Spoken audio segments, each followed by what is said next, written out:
You are Locked On Wolverines, your daily podcast on the Michigan Wolverines, part of the Locked On Podcast Network. Happy Monday. We are finally back. Locked On Wolverines podcast, part of the Locked On Podcast Network, where it is your team every day. I am your man on the ground, Isaiah Hole, publisher of Wolverines Wire through USA Today Sports Media Group. Obviously, we are going to spend the bulk of this show, the first two segments, discussing Juwan Howard and everything that transpired in Madison. We now know what his suspension is, which is kind of why I wanted to wait to do this so that wasn't outdated. But we're going to get to that, and then we're going to welcome on Pro Football Focus Director of Content, Austin Gayle, who is going to, and you'll see a wardrobe change if you're watching on YouTube, who discusses the new project that's going to be very popular with Michigan fans, and that is this four-part podcast called Hutch, and it's detailing everything Aiden Hutchinson. It's going to be huge. It's going to be big. So excited to delve into it with him. But before we begin in any of that stuff, I do want to say both I'm sorry and thank you for a lot of your well wishes and your prayers. I did not do a podcast on Thursday or Friday. Unfortunately, my grandfather, the most important man in my life, he did pass away on Friday morning. So thank you very much for all of your prayers, all of the well wishes that I received on Twitter.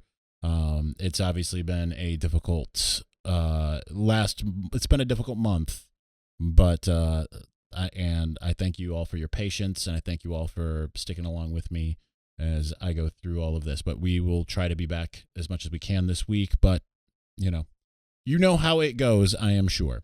But anyway, let's get into the Juwan Howard of it all. So, the first thing that I got back to doing in a 3-day period was to cover the Michigan basketball game. Not in Madison. I did it from home. And as I go to hit publish on my 5 takeaways, you all saw what happened. From the everything that happened in the handshake line to the, I'm going to call it strike of Joe Klabenhoft. I can't ever, that's the most Wisconsin name I've ever heard, by the way. To thrown hands by both Terrence Williams and Moussa Diabate, although that looked like that was instigated by number 0 of Wisconsin. We now have a pretty good idea of what transpired. So just for the sake of doing it, for those who haven't Zaprudered the film, here's what's happened. So Juwan in Michigan basketball, down 16, I believe it was, with 15 seconds left, were pressing on defense as Wisconsin was looking to get an inbound after there was a steal by Devontae Jones and a layup, and that resulted in a timeout by Greg Gard, who reportedly just wanted to advance the ball to half court. Still, it didn't sit right with Juwan Howard, who glared over at the bench, and then in the handshake line, he as they were walking past, he lowered his mask and said, "I will remember that expletive." And Greg Gard grabbed him, which, if you know anything about Juwan, he does not like that type of thing.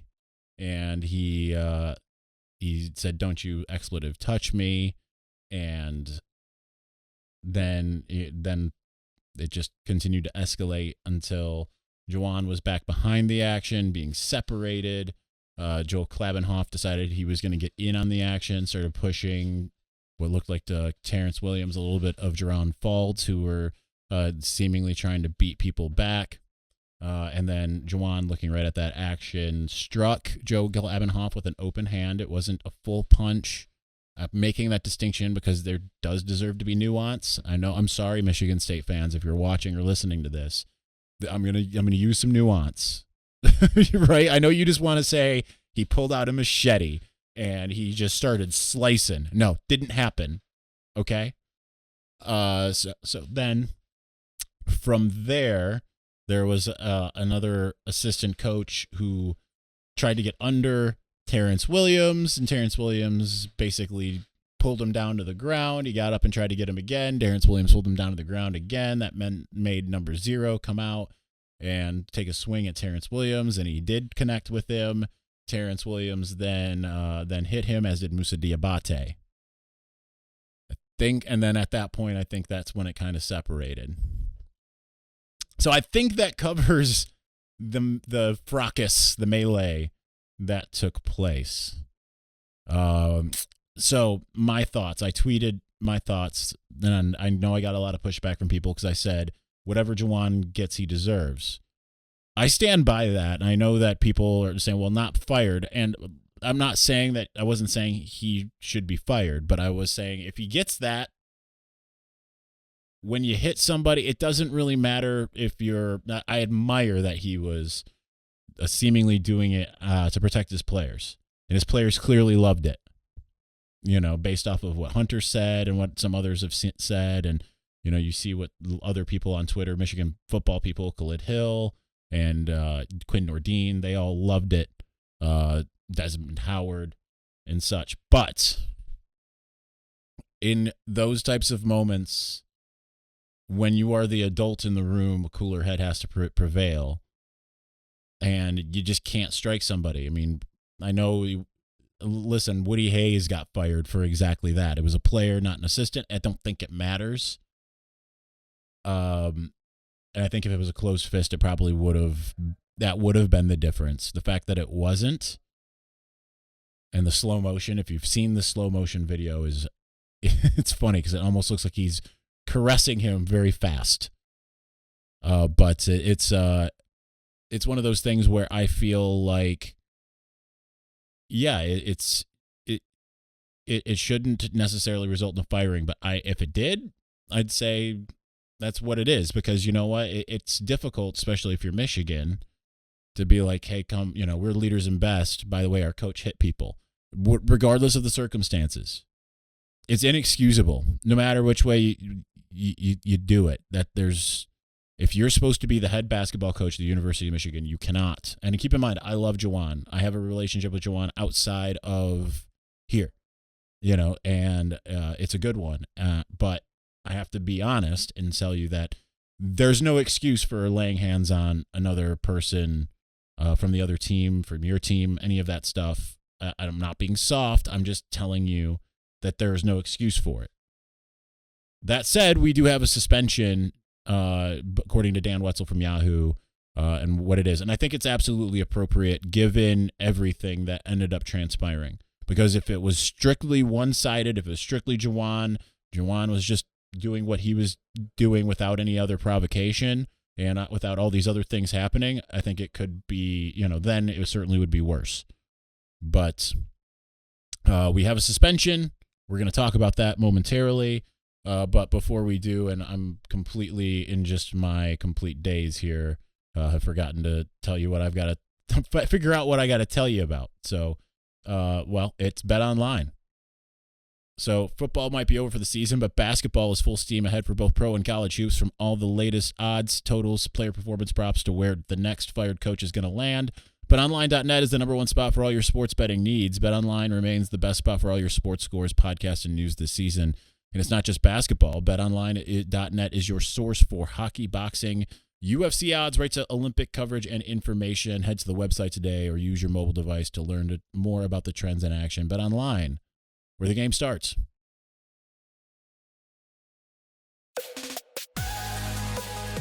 All right, let's continue on here, because now we know what the suspension is going to be, according to Yahoo's Dan Wetzel, who says that the Big Ten will be announcing, for Juwan at least, we don't know about any of the players. You know that there's going to be some for the players, although, I mean, I think that it's got to be everybody, right, that was really, right, I mean, Terrence and Moussa, seriously, but number 0 as well for Wisconsin for provoking. I think the assistant coaches, Joe Klabenhoft, and the other one, I don't remember his name.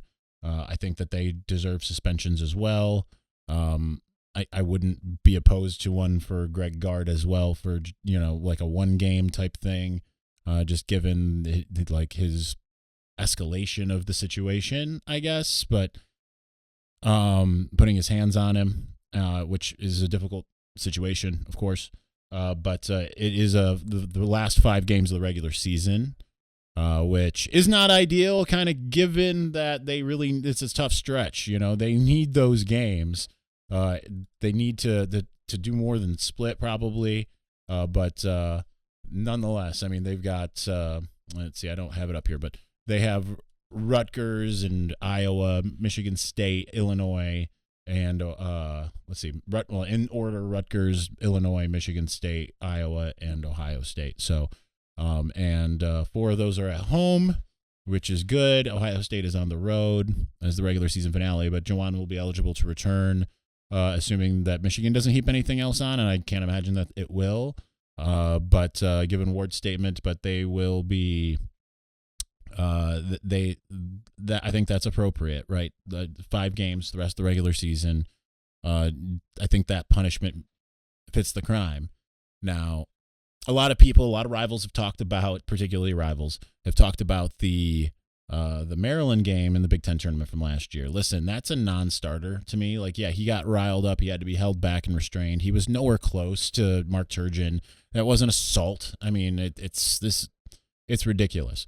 But the annoying thing, and I think it is an embarrassment in the sense that now, like, it's hard to take the high ground regardless of kind of what happened going forward, and it's self-imposed.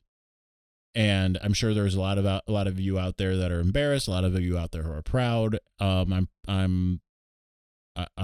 lean more towards embarrassed than not. But it's probably not quite as bad now that we know all the facts. That said, again, still very inexcusable. You can't have it. You can't do it. There's zero excuse for it. And I want to make that clear in the broadest of terms. But of course, you see the rival fans hopping on this, like, again, with the machete metaphor, as if Juwan was out there just cutting people down and all of this stuff. And there's a lot of other histrionics that kind of come into play in the situation that are unnecessary. But it's an embarrassing situation to be sure, especially when Michigan has had center stage in this. Juwan is being mentioned by people who I never thought I would ever, when I'm like doing my Twitter reactions stuff, I never thought I would see certain people even discussing Juwan Howard, and that's where we're at. Michigan is in the news for all the wrong reasons. I mean, and then you see people. I'm not even going to give Lynn Henning's Twitter. Well, I will. I mean, like talking of the histrionics, like Lynn Henning saying that Michigan should have 2 new coaches because Harbaugh flirted with the NFL and says Juwan's on death row. That's just tone deaf. Again, I'm not really big on, on that type of stuff in the sense of like calling it out, but there's just a lot of ridiculousness surrounding this. Like, people want to one up each other on how more ridiculous they can get. And that's not what we're going to do here, of course. But whatever you feel about the situation, I feel like you're entitled to feel. The way I feel about it is that it was an embarrassment and that it shouldn't have happened, but the punishment fits the crime. I'm glad he's not fired. I think that would have been a massive overreaction. Given, like, there was a little restraint there, he was coming to his player's defense. If he wasn't coming to his player's defense and he's just out there throwing blows and it's a closed fist, I mean, gone yesterday. He doesn't even get on the plane to come back, which obviously that isn't what happened. So I'm glad it's sorted, and it is what it is. And it's weird that we're talking about this. We're talking about a basketball negative happening on the day that spring football started. Because, by the way, spring football started today. So anyway, all right, we're going to get to Austin Gayle. We had a great conversation about Hutch. You're going to want to hear everything he has to say. He shared a little bit of insight as to some of the things that he's learned so far. They're still conducting interviews and such. I interviewed with them as well today, so I'll be involved in their podcast as well. So you're definitely going to want to check that out. So definitely stay tuned to check out our conversation. But before we do, got to tell you a little something about Built Bar. Y'all know how much I love Built Bar. I have so many. I still have some left because I'm just kind of rationing at this point. But I've bought dozens of boxes of my own volition. If you don't know what Built Bar is, it's a delicious protein bar that tastes like a candy bar. It's high protein, low calorie, low carb. It's literally everything that I need for my diet, my macros, as I attempt to get back in shape very poorly. But Built Bar is going to be continue to be a staple of that. So do like me. Don't delay. Go to built.com. Use the promo code LOCKED15. That's built.com. Promo code LOCKED15 to get 15% off of your next order of Built Bar. And we are back, and we have a special guest. As mentioned, we've got Pro Football Focus Director of Content Austin Gayle with us today, and he's going to talk about something that's not only huge for them, but it's something that Michigan fans in particular are going to absolutely love. Austin, first off, thank you first and foremost for joining the show, man. Absolutely. I appreciate you having me on. Well, normally when you come on, we're picking your brain about what's going on with the Michigan football team, like what your expectations are, going into a game or coming out of a game, all that kind of stuff. But today we're doing something a little bit different because you have a new podcast you're launching called Hutch, and you're actually bringing on former Michigan edge rusher Aidan Hutchinson, and this is a multi-part deal. So tell me a little bit more about what the actual project is.